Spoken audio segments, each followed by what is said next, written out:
Hi friends, எல்லாரும் எப்படி இருக்கீங்க? இன்னைக்கு நம்ம வந்து பார்த்தீங்கன்னா சிக்கன் குழம்பு தான் வந்து செய்ய போகிறோம். சிக்கன் குழம்பு வந்து சூப்பராக சிம்பிளாக வந்து குக்கரில் எப்படி செய்யலாம் அப்படின்னு சொல்லிட்டு தான் பார்க்க போகிறோம். இது வந்து பார்த்தீங்கன்னா காரக்குடி சிக்கன் குழம்பு ஸ்டைலில் சூப்பராக இருக்கும். அதையே வந்து உங்களுக்கு நான் ரொம்ப ஈஸியான மெத்தடில் சொல்கிறேன். இதுக்கு தேவையான பொருள் பார்த்தீங்கன்னா 1 கிலோ சிக்கன் எடுத்திருக்கேன்.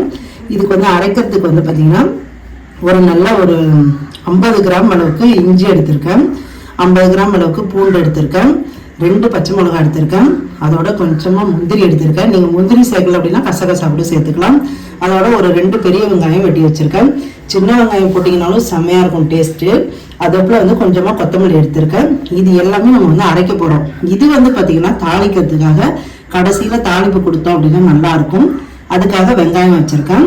2 பெரிய தக்காளி வந்து கட் பண்ணி வச்சிருக்கேன். இது வந்து ஹோம்மேடு மசாலா, நான் வீட்லயே வந்து அரைச்ச கறி மசாலா பொடி. இதையும் நம்ம சேர்த்து தான் வந்து இதில் அரைக்க போகிறோம். இப்போ வாங்க எப்படி செய்யறதுன்னு பார்க்கலாம்.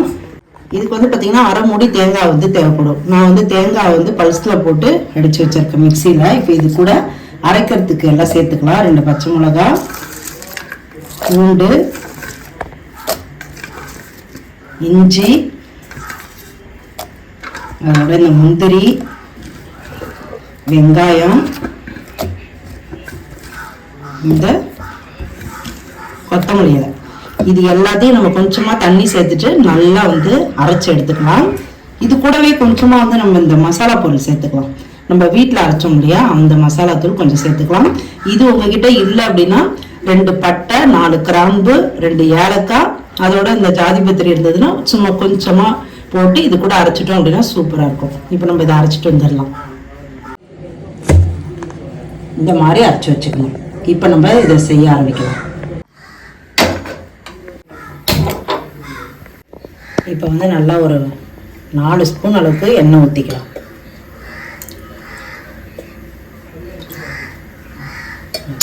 இப்போ வந்து சும்மா ஒரு கைப்பிடி அளவுக்கு வெங்காயம் கட் பண்ணி வச்சிருக்கோம்ல, அதை போட்டுக்கலாம். போட்டு நல்லா வதக்கி விடலாம். பச்சை வாசனை போனோடனே இந்த தக்காளியை போட்டுக்கலாம். தக்காளி போட்டு நல்லா வதக்கணும்.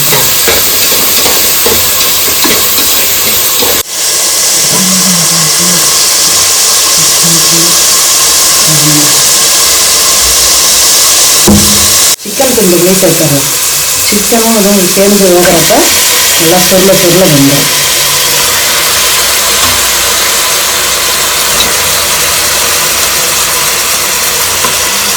இது வந்து 1 கிலோ சிக்கன்.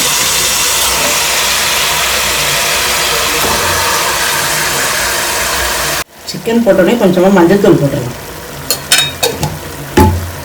இப்போ நல்லா வதக்கிடலாம்.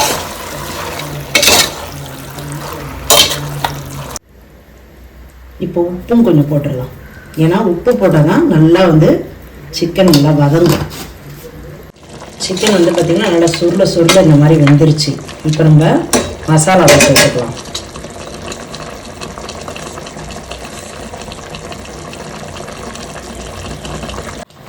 வரமிளகாய் தூள் சேர்த்துக்கலாம்.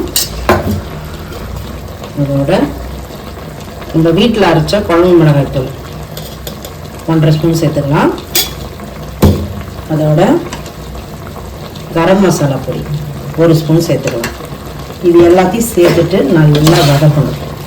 அதுக்கப்புறம் தான் நம்ம அந்த மசாலா சேர்க்கணும், அரைச்ச மசாலா. இதை வதக்கிட்டு நல்லா இந்த தண்ணி வந்து நல்லா சுண்டணும். சுண்டன பிறகு நம்ம அந்த மசாலா சேர்த்துடலாம். போட்ட மசாலாலாம் பார்த்திங்கன்னா நல்லா எண்ணெய் பிரிஞ்சு சூப்பராக சிக்கன் வந்து நல்லா காரம், இந்த உப்பு இதெல்லாம் நல்லா ஏறி சூப்பராக இருக்குது.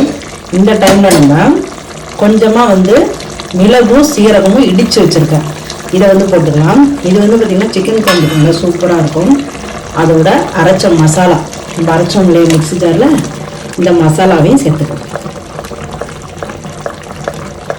சேர்த்துட்டு நல்லா வதக்கணும். இந்த மசாலாவில் உள்ள பச்சை ஸ்மெல் எல்லாமே போய் நல்லா எண்ணெய் பிரிஞ்சு வர அளவுக்கு வதக்கணும். இப்போ பார்த்தீங்கன்னா நல்லா வந்து மசாலா பச்சை வாசம்லாம் போய் குழம்பு நல்லா திக்காகுது. இந்த டைமில் நம்ம தண்ணி வந்து ஆட் பண்ணி அதுக்கப்புறம் நம்ம விசில் போட வேண்டியதுதான். மிக்ஸி ஜாரில் அரைச்ச அந்த தண்ணி வேஸ்ட் பண்ணலாம். அதோட குழம்பு வந்து உங்களுக்கு எந்த அளவுக்கு குவான்டிட்டி வேணுமோ இப்போ நீங்கள் சப்பாத்தி பூரி பரோட்டாக்கெலாம் சாப்பிட்றீங்கன்னா கொஞ்சம் திக்காக வச்சா நல்லாயிருக்கும். நான் வந்து இந்த அளவுக்கு வைக்கிறேன், பார்த்தீங்கன்னாலே தெரியும் இந்த அளவுக்கு. இப்போ நம்ம உப்பு காரம் எல்லாமே டெஸ்ட் பண்ணிக்கணும். பார்த்துட்டு நம்ம வந்து விசில் போட வேண்டியது தான். இப்போ நான் இன்னும் கொஞ்சம் வந்து தண்ணி சேர்த்துக்கிறேன். ஏன்னா மதியானத்துக்கும் நைட்டுக்கும் நான் இதே விட போகிறேன், அதனால் கொஞ்சம் தண்ணி சேர்த்துக்கிறேன். உப்பு பார்த்துக்கலாம்.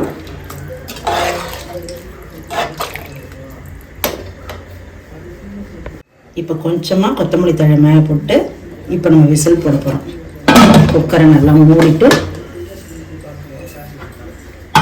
விசில் போடலாம். ஏற்கனவே நம்ம நல்லா வதக்கியிருக்கோம், மசாலாவில் நல்லா வெந்திருக்கு. அதனால் வந்து 2 விசில் வச்சா போதும். 2 விசில் அடித்து அதோட விசில் நல்லா வந்து ப்ரெஷர் பண்ணிச்சு. இப்போ நம்ம திறக்கலாம். சூப்பராக பார்த்தீங்கன்னா சிக்கன் குழம்பு ரெடி ஆச்சு. இப்போ வந்து இதுக்கு நம்ம ஒரு தாளிப்பு கொடுக்கலாம். எப்பயுமே லாஸ்ட்டில் ஒரு தாளிப்பு கொடுத்தோம் அப்படின்னா குழம்பு சூப்பராக இருக்கும். இப்போ வாங்க அந்த தாளிப்பு எப்படி கொடுக்குறதுன்னு பார்க்கலாம். இதில் 2 ஸ்பூன் அளவுக்கு எண்ணெய் சேர்த்துக்கலாம். 2 ஸ்பூன் அளவுக்கு எண்ணெய் சேர்த்துருக்கேன். இதில் கொஞ்சமாக பெருஞ்சீரகம் சேர்த்துக்கலாம். தாளிப்பில் வந்து பெருஞ்சீரகம் சேர்க்குறப்ப நல்லாயிருக்கும் டேஸ்ட்டு. பெருஞ்சீரகம் நல்லா வெடித்தோடனே கொஞ்சமாக வந்து வெங்காயம் நறுக்கி வச்சுருக்கேன், அதை சேர்த்துக்கலாம். இப்போ இதை நல்லா வதக்கணும். வெங்காயம் வந்து நல்லா ப்ரௌனிஷாக வர வரைக்கும்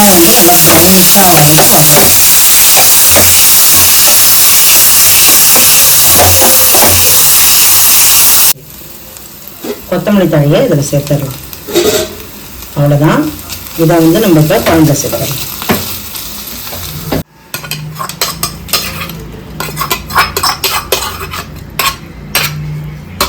அவ்வளோதான். சுவையான சிக்கன் குழம்பு ரெடி. இது வந்து பூரி சப்பாத்தி பரோட்டா சாதம் எல்லாத்துக்குமே சூப்பராக இருக்கும். அவ்வளோதான். இப்போ நம்ம இதை சர்வ் பண்ணிடலாம். அவ்வளோதான் ஃப்ரெண்ட்ஸ். இந்த குழம்பு நீங்களும் ட்ரை பண்ணி பாருங்கள். ட்ரை பண்ணி பார்த்துட்டு எப்படி இருந்துச்சுன்னு கமெண்ட்ஸில் சொல்லுங்கள். அதோட நம்ம வீடியோவை எல்லாருக்கும் ஷேர் பண்ணுங்கள். மறக்காமல் நம்ம சேனலை ஃபர்ஸ்ட் டைம் நீங்கள் பார்க்குறீங்கன்னா சப்ஸ்கிரைப் பண்ணுங்கள். அடுத்து வேறு ஒரு வீடியோவில் பார்க்கலாம். தேங்க்யூ.